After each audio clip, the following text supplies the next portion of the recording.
Bom, boa tarde a todos. Eu sou da Faculdade de Engenharia Química, como o Ângelo falou. Eu vou apresentar parte dos resultados do meu doutorado, que foram obtidos até agora. O trabalho se intitula Formação Microfluídica de DNA plasmidial em nanocarreadores não virais catiônicos para aplicações em entrega gênica in vitro. Esse trabalho foi realizado em colaboração com o Instituto de Biologia da Unicamp, com o pós-doutorando Marcelo Bispo de Jesus.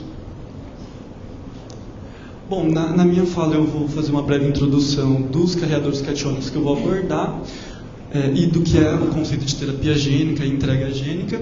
Vou falar dos objetivos, a metodologia, os resultados vão ser divididos nos carreadores que foram estudados e as conclusões que podem ser obtidas até agora. Bom, então a terapia e a vacinação gênica são um conjunto de técnicas que visam a correção de genes responsáveis por determinadas doenças, tais como câncer, AIDS, tuberculose, leishmaniose, dentre outras. Ela se baseia na inserção de um DNA de interesse em vetores plasmidiais através de técnicas de biologia molecular e engenharia genética. Porém, o processo de transfecção do DNA do DNA sem estar protegido ou carreado por algum veículo, ele é complexo. O processo de transfecção é o processo de entrega à célula. Esse processo ele é dificultado uma vez que o DNA é quimicamente instável quando em contato com fluidos corpóreos e também apresenta uma característica aniônica que é similar com a membrana celular e impede a interação com a membrana celular, que também é aniônica por repulsão eletrostática. Bom, então por isso são necessários a utilização de veículos para fazer essa entrega do DNA plasmidial. E os principais veículos se dividem em vetores virais e não virais. Os vetores virais, apesar de apresentarem elevada eficiência de transfecção, eles podem apresentar efeitos oncogênicos. Já os vetores não virais, mais comumente reportados na literatura, baseados em lipídios, polímeros e peptídeos, eles formam complexos sistemas de liberação com DNA plasmidial para então fazer a entrega desse material genético às células. Os vetores não virais eles apresentam menor eficiência de transfecção quando comparados aos vetores virais, porém eles são mais baratos, mais simples e apresentam maior segurança. Bom, uma alternativa é a veiculação do DNA em lipossomas catiônicos. Os lipossomas eles são vesículas fosfolipídicas que se autoagregam na presença de água, por apresentar uma região polar e uma região apolar e uma região polar, se agregam em lamelas, circundando vesículas com cerne aquoso, circundados por uma ou mais bicamadas lipídicas. A utilização de lipídios catiônicos permite então a formação de lipossomas catiônicos, que permite a proteção do DNA e a entrega às células. Um outro veículo é a utilização da polietilenoimina, ou PEI, que é um polímero catiônico sintético que pode ser encontrado tanto na forma linear quanto na forma ramificada em diversas massas moleculares. A alta eficiência de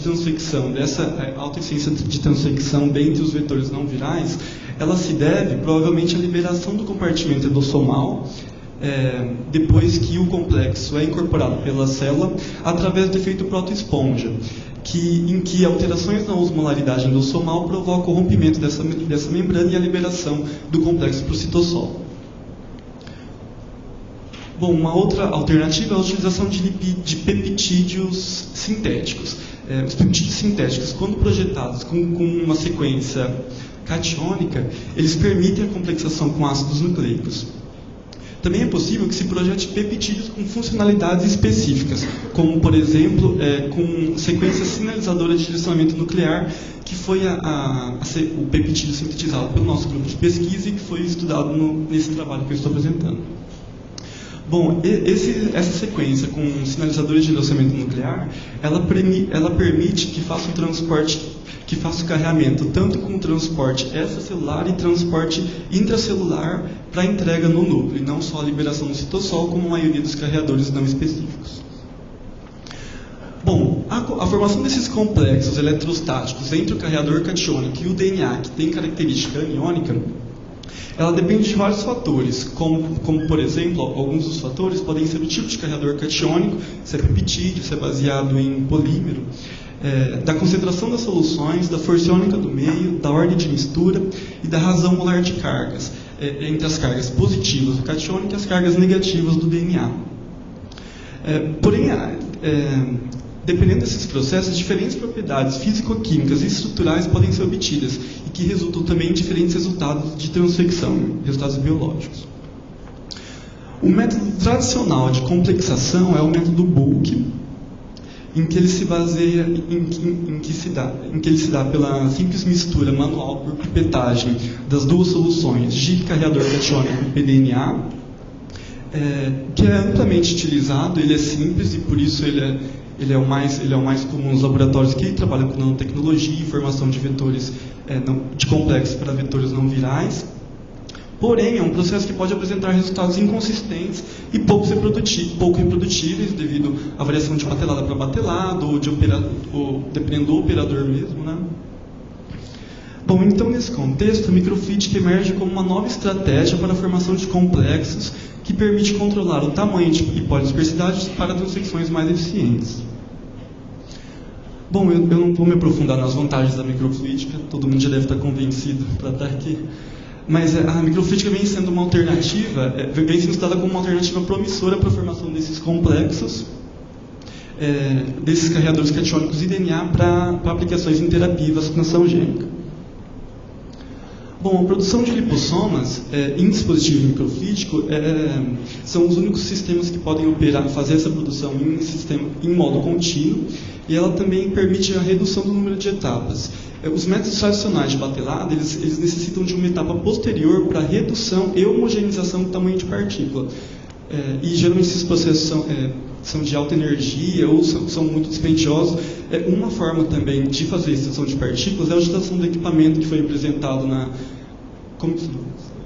pelo Eduardo de manhã, que é o equipamento, aquele microfluidizer de alta pressão, mas que é alta energia, muito caro, como ele apresentou. Então, a utilização de dispositivos microfluídicos, ela permite a formação dessas partículas já no tamanho final das soluções lipossomais. Bom, a produção se dá através da injeção cruzada de duas correntes aquosas que comprimem uma corrente central em que os lipídios estão dispersos em etanol ou em algum outro álcool, geralmente etanol ou isopropanol. A difusão entre o etanol e a água ao longo do microcanal, ela forma gradientes de concentração do etanol e esses gradientes, a menor concentração de etanol, provoca a instabilidade dos fosfolipídios, que tendem a se autoagregar em fragmentos de bicamadas fosfolipídicas, que crescem até se fecharem em vesículas formando os lipossomos.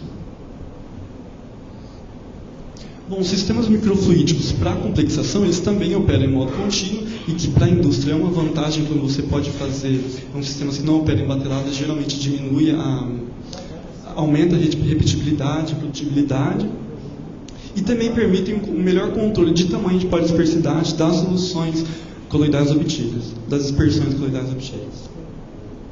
Bom, então o objetivo desse trabalho foi avaliar a complexação microfluídica entre DNA e 3 tipos de carreadores catiônicas em condições de razão molar de cargas próximas ao ponto de isoneutralidade. O ponto de isoneutralidade é o ponto em que o ponto de isoneutralidade teórico é o ponto em que o número de cargas número de moles de cargas proveniente do carreador catiônico é igual ao número de moles de cargas do DNA plasmidial. Essa região de isoneutralidade geralmente promove agregados de alto tamanho, de alta polidispersidade, que muitas vezes não são viáveis para aplicações em terapia gênica, para entrega de DNA a células. Bom, brevemente, a metodologia, nós utilizamos a complexação Bulk como comparação. Nós utilizamos um dispositivo de focalização hidrodinâmica simples, em que o DNA plasmidial foi adicionado na corrente central, que era focalizada pelas duas correntes do carreador catiônico. Bom, e a razão molar de cargas, como eu defini anteriormente, nós nos baseamos em estudos do grupo e em estudos da literatura para estimar qual era a região de isoneutralidade. Bom, os primeiros resultados, então, para os lipossomas, a formação dos complexos entre os lipossomas catiônicos e o DNA, nós operamos na faixa de variação da razão molar de cargas de 1,5 e 6, em que 1,5 num estudo anterior do grupo para essa composição lipídica mostrou que é uma região em que não há o controle coloidal de tamanho de partícula e de índice de polidispersidade. Então nós decidimos investigar essa região pelo processo Bulk, que já é conhecido que não tem controle coloidal, e pelo processo microfluídico.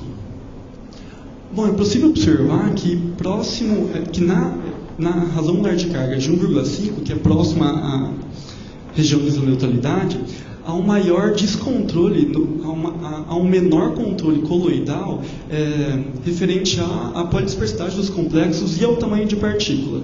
Partículas maiores, geralmente a circulação na corrente sanguínea ela é dificultada, e também a polidispersidade pode inviabilizar estudos, uma vez que, dependendo dos agregados presentes na dispersão, pode ter um entupimento dos vasos sanguíneos, etc. Bom, também é possível observar que há uma diminuição mais rápida dos complexos obtidos, o potencial zeta foi diminuído mais significativamente dos complexos obtidos pelo processo Bulk. Isso indica que o ponto de isoneutralidade experimental varia de acordo com o processo utilizado. O ponto de isoneutralidade experimental é quando há a inversão do potencial zeta. Esse potencial zeta, caso nós continuássemos a aumentar a quantidade de DNA, ou seja, diminuir a razão molar de cargas, ele teria a ter uma curva sigmoidal passando para o potencial zeta negativo. Bom, isso indica também que tem um empacotamento diferente, uma vez que esse ponto de neutralidade foi alterado. Bom, a complexação entre o P e o pDNA, a gente também pode observar que na razão molar crítica houve um menor controle coloidal, mostrado pelo alto índice de polidispersidade, de ambos os processos, tanto o microfluídico nessa condição, quanto o processo Bulk. Porém, apesar da alta polidispersidade do complexo obtido pelo processo microfluídico, eles apresentaram um tamanho muito menor que os comparados quando comparado com os complexos obtidos pelo processo Bulk. Inclusive, os complexos obtidos não puderam ser avaliados adequadamente por espalhamento de luz dinâmica, por serem na escala micrométrica, então não permite um controle, uma avaliação de tamanho desses complexos. Bom, o ponto de neutralidade provavelmente não foi deslocado de acordo com o processo. Bom, e por último, o peptídeo, o estudo físico-químico da influência da razão molar de cargas, nós estudamos o peptídeo que foi projetado pelo nosso grupo de pesquisa. E como não tinha dados na literatura, nós investigamos, mas os dados não são mostrados, que utilizando a razão molar de cargas igual a 1, o potencial zeta já é negativo. Então nós optamos por utilizar a razão molar de cargas crítica, nós consideramos como crítica a razão molar de cargas igual a 2, uma vez que nós pretendemos obter partículas catiônicas para fazer a entrega para a célula. Se nós utilizássemos na razão molar de cargas igual a 1, nós obteríamos partículas aniônicas, não seria viável.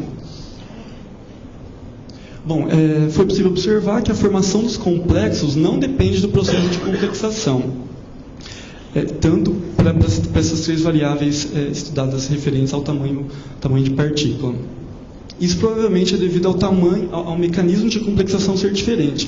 Como esse peptídeo foi projetado pelo grupo de pesquisa, nós não temos muita informação do comportamento real dele, mas ele não segue a comumente esperada, que que haja um crescimento do tamanho de partículas, né, que haja um aumento do tamanho de partículas próximo à região em que há inversão do potencial zeta.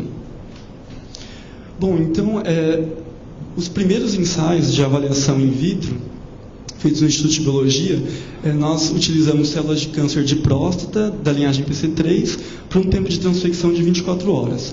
Nós utilizamos um plasmídio, o PEGFP, que tem uma sequência que, depois que incorporado pela célula, a célula expressa a proteína verde fluorescente.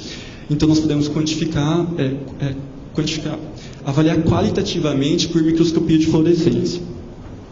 É possível observar que os complexos obtidos pelo processo Bulk e microfluídico, pelo processo Bulk, apresenta uma menor eficiência de transfecção, já que tem menos células que expressaram essa proteína verde, quando comparados com os complexos obtidos pelo processo microfluídico, por uma quantidade similar de número de células.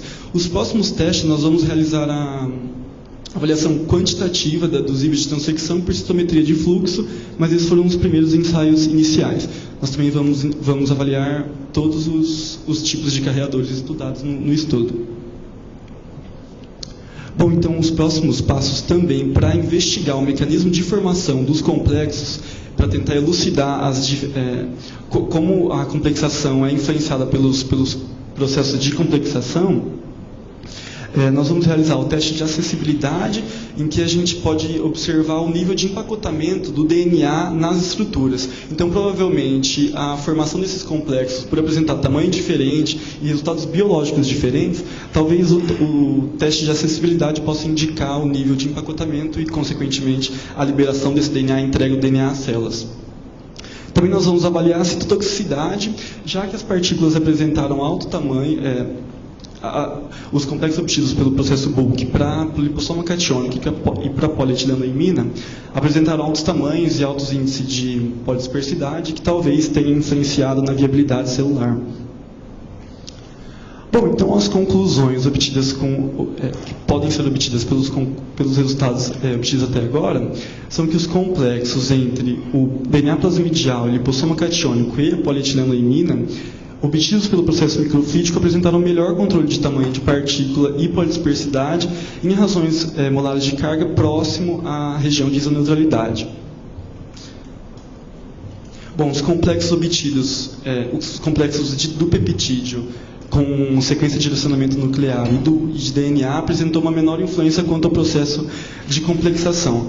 Bom, o processo de nós sabemos que o peptídeo ele tem um tamanho muito menor do que o DNA, do que o tamanho do plasmídio. Então, provavelmente, há uma formação análoga, a formação provavelmente se dá analogamente à solvatação de íons, em que não é possível a formação de agregados muito grandes, já que o tamanho do peptídeo é menor em comparação com o plasmídio.